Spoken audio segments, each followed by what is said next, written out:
Lovely to see you out here. And if you're not on the southern hemisphere, well, you can probably see behind me that it's autumn here, or fall, depending on which way you call it. So let me show you the garden. My name is Oneness Evolving, and I'm out here on my front lawn showing you the garden. And when the leaves are falling, I love this part, because I'm going to be talking about what I've been doing today, writing for the God of Me project. But this is a Facebook Live, and it needs to come up on the page where it goes, and it needs to be shared out to groups. And my beloved husband is inside doing that, so while he's waiting for it to come up and doing the sharing, I get to show you my world. And I just love the colours of the fallen leaves. Hello, Mike. Look at this. It's just glowing. I love these colours.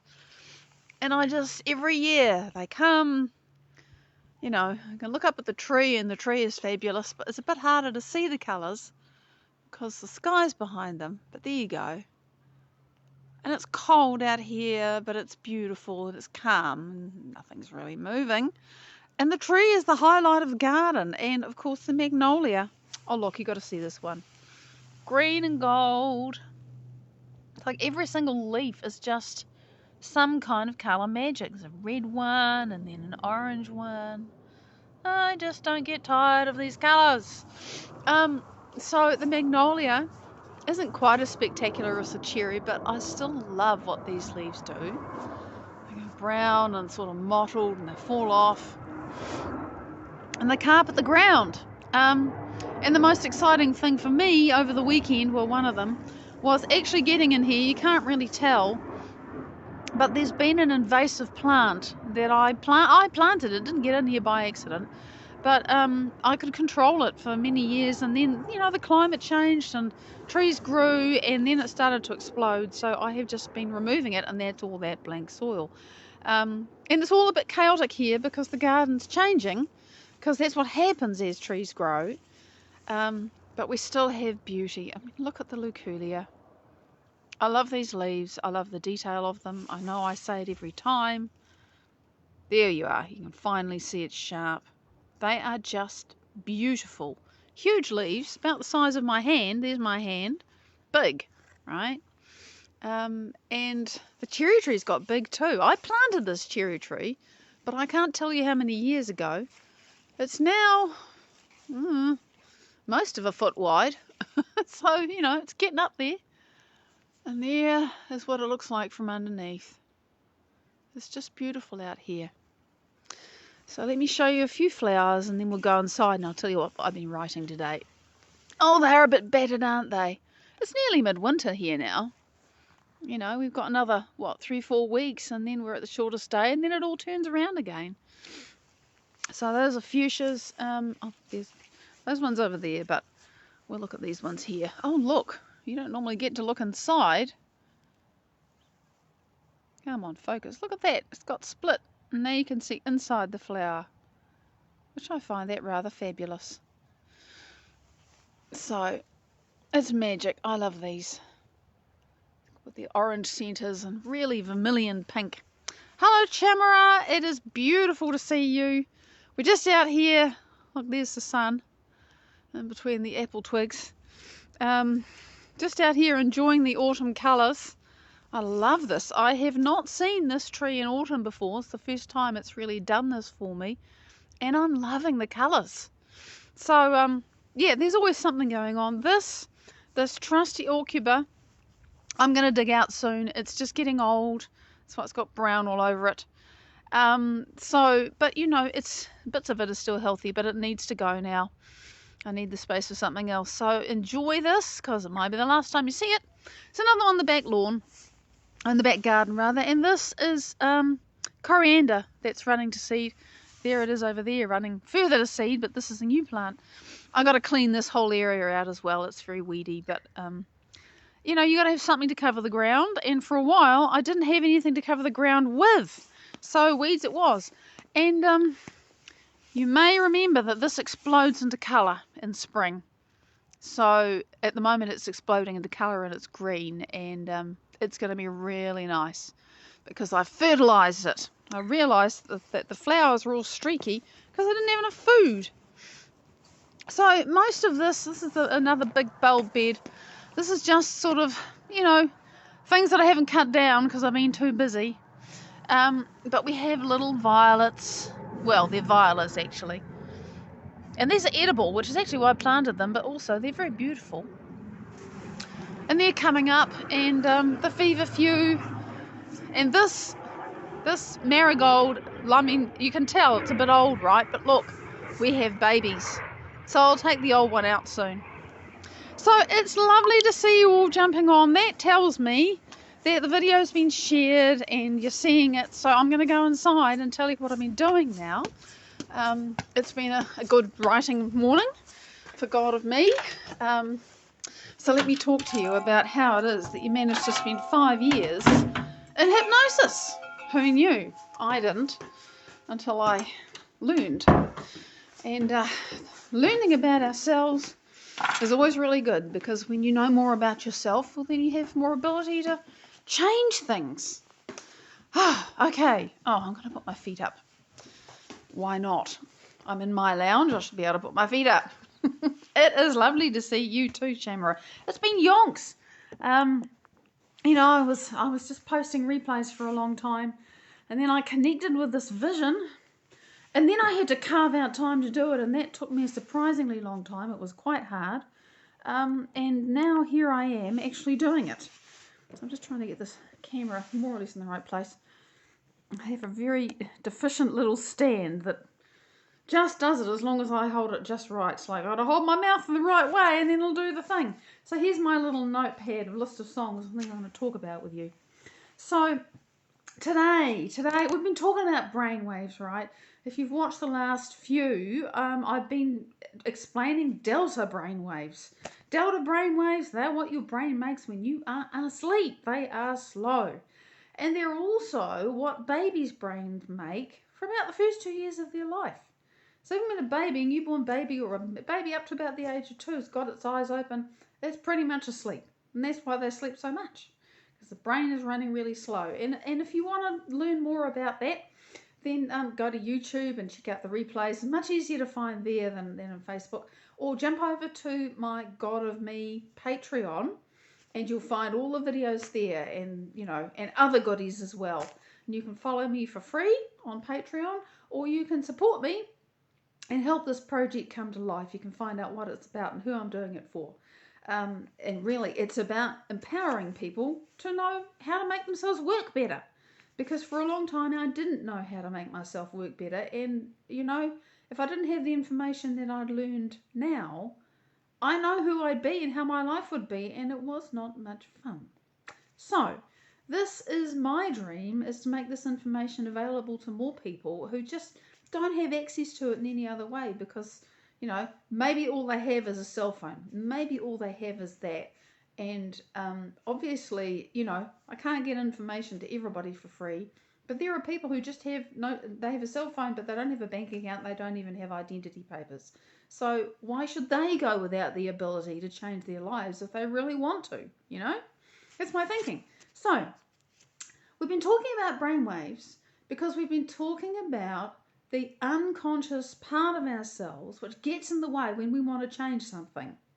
It's like, the classic example is, I want to lose some weight, or I want to get fit, or I want to get a new job, or I want to have a new relationship, or, I want to change something about me. And you sort of think about doing it, and all the voices in your head that you don't even really hear start going on about, oh no, that's too hard. You've tried it before, you've failed, it's impossible, it doesn't work. We've tried every diet, we've tried all the dating sites, we've tried all the, we've sent the CV off 100 times, whatever. And all of that noise goes off in your head, and you may not even realize that's going on.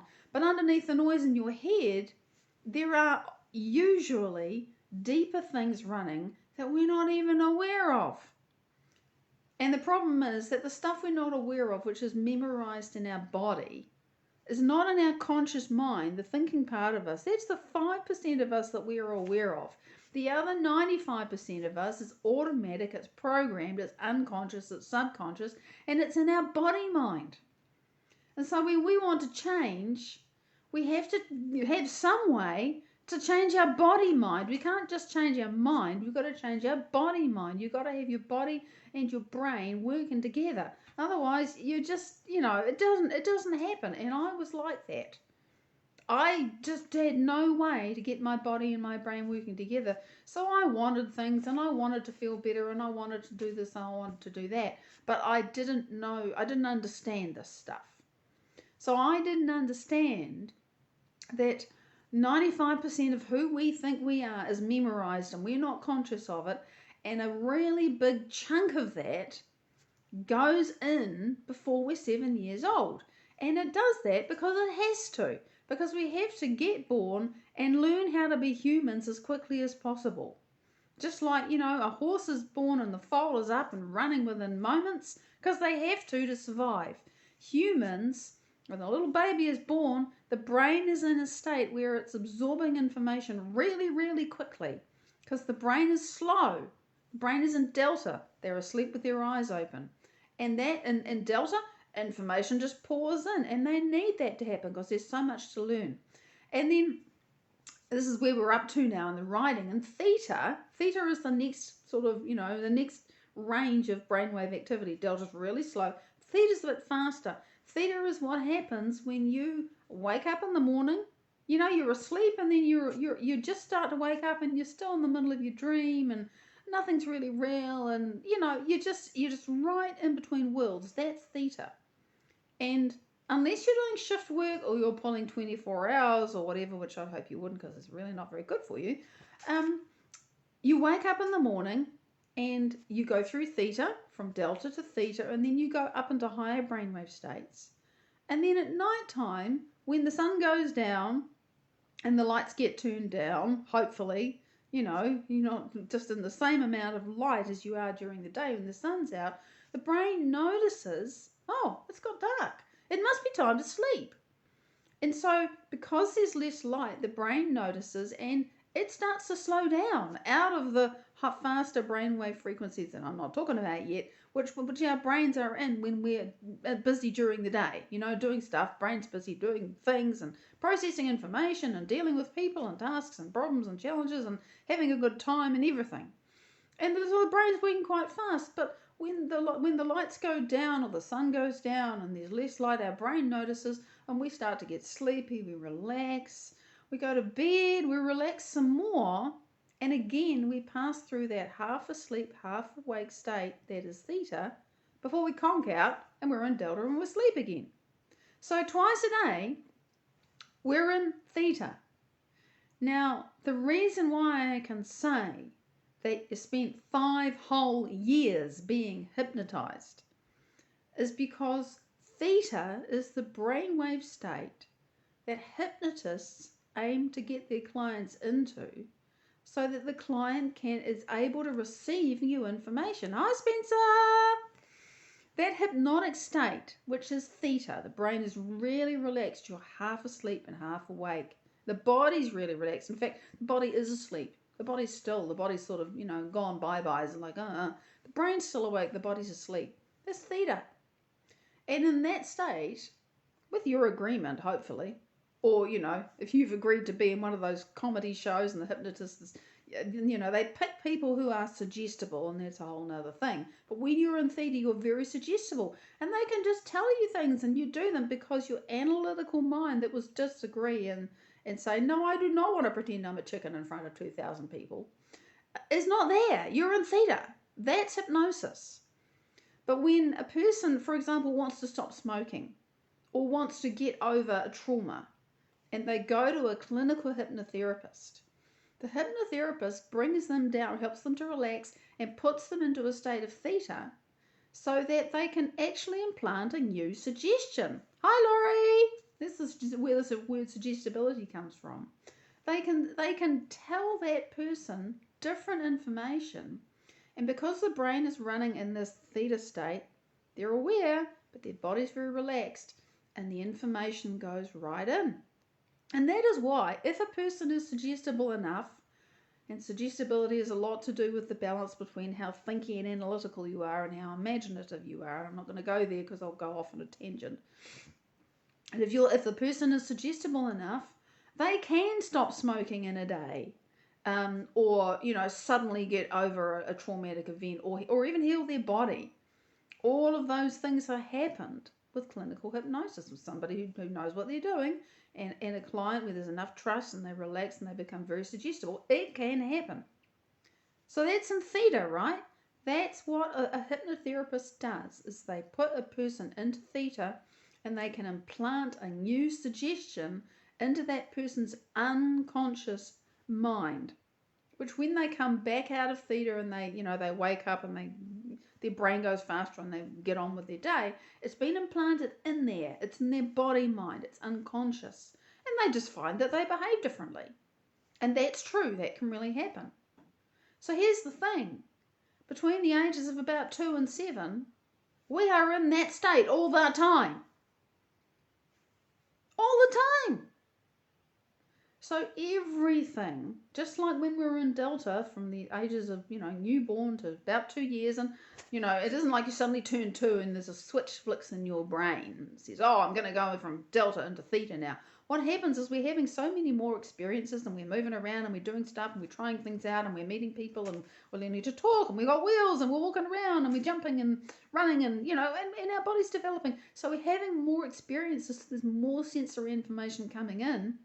And there's more, emotional experiences and learning how to navigate people and places and, what to do with your body. All of that information has to be processed, and the brain just has to work faster to do that. So that's why we go from Delta to Theta, because we're growing up and we're having more experiences and we've got to process the information. And we stay in the Theta, that hypnotic state, until we're around 7, 5 years. And so if you think about, and this isn't about blame, because remember, if you're thinking, oh my God, I was like that and my parents and my family were like this, and your parents had parents and they had a family and they were in Theta or Delta for their first 7 years too. So you got to understand that everybody has the same conditioning. It's called conditioning. It's like downloading and installing an operating system. It just goes in. And the brain is not working fast enough yet I know the child says no because they, when they start to walk around and move and do things, of course the parent has to say, no, don't put your hands there. It's just what you got to do to stop a kid from doing the things that they do because they're exploring their world. So they hear a lot of no, and then of course they learn to talk and it's gone in, so it comes out.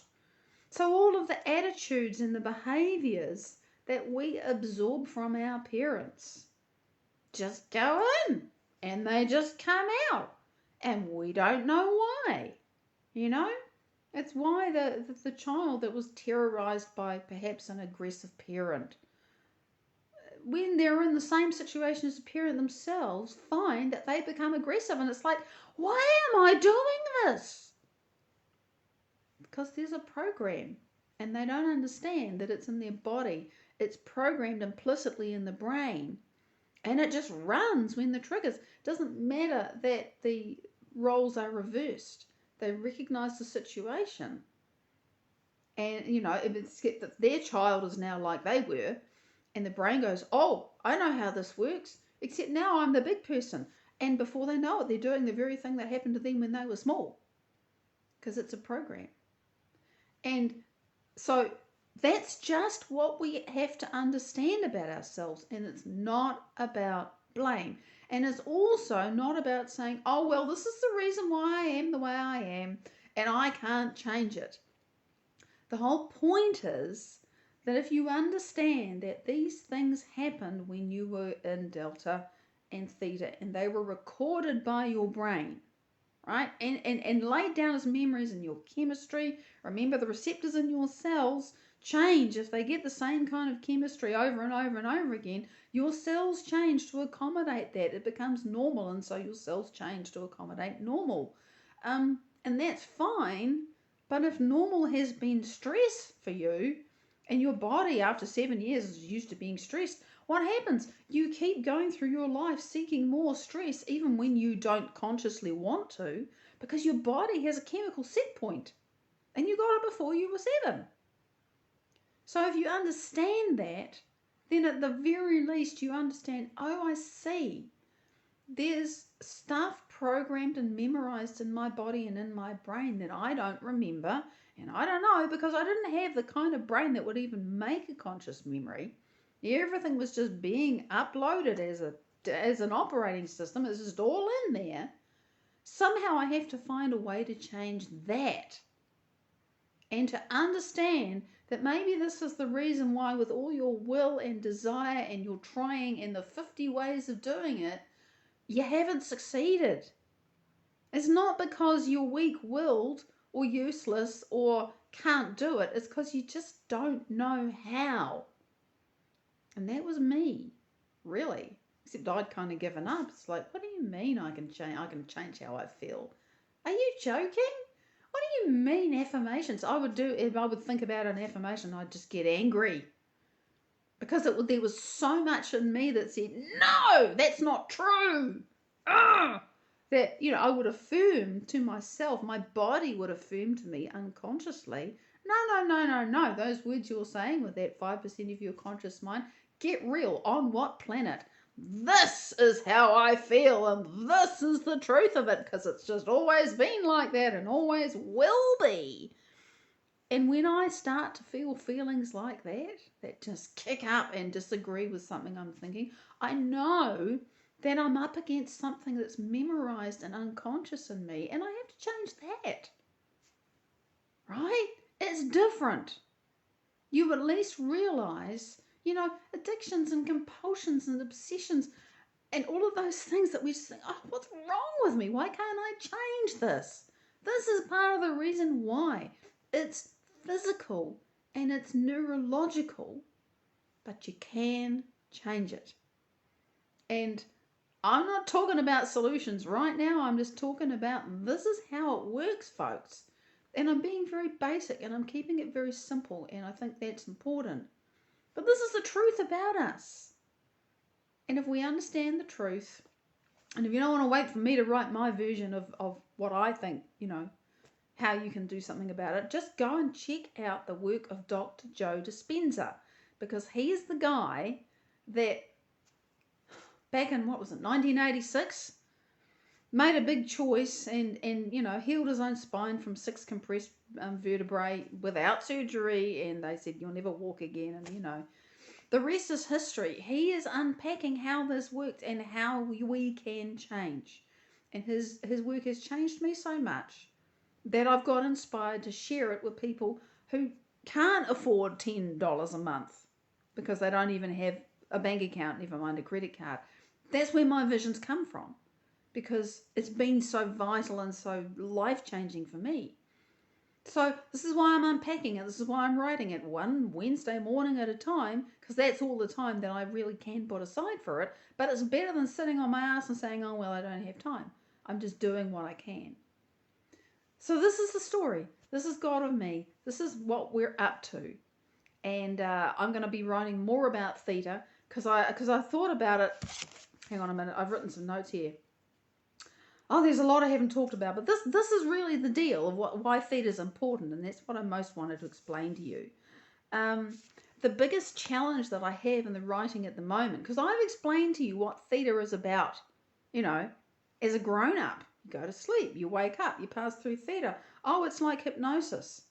And then, so you spend 5 years in that state. And that's the story.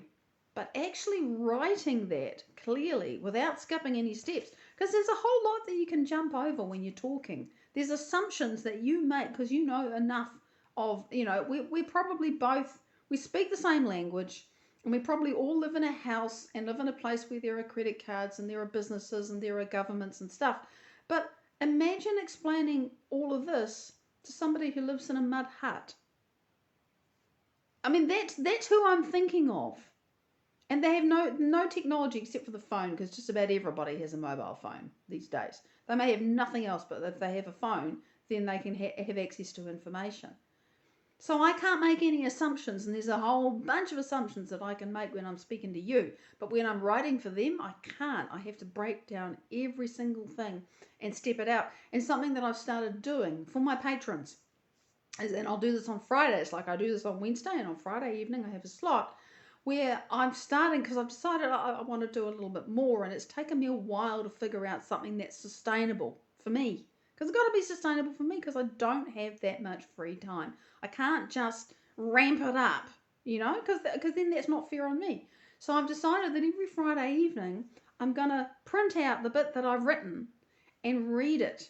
Just read it to my patrons and say, does this make sense? Did I suddenly leave you behind? Are there any gaps? Because I want that feedback. And so I'm doing that. I'm doing that now. So it's a process, and eventually, I don't know how this channel is going to evolve, but just one step at a time, because that's how anything happens. And I'm out of time, so I'm going to thank you so much for joining me. I am just so grateful for your attention and your presence, and I look forward to being back next week. And if you haven't checked out my Patreon, please do, because there's more there. You can follow me for free, and there are some things that those people enjoy that don't necessarily get posted on Facebook or get posted a lot later. And it's just an evolution and a journey for all of us. So I send love and thanks. Thank you so much, Laurie. I appreciate everybody who contributes in any way. And that includes you showing up, because I love having conversations instead of speaking into empty, thin air. So big love. And I'll be back in a week with more. And until then, much love. Bye-bye.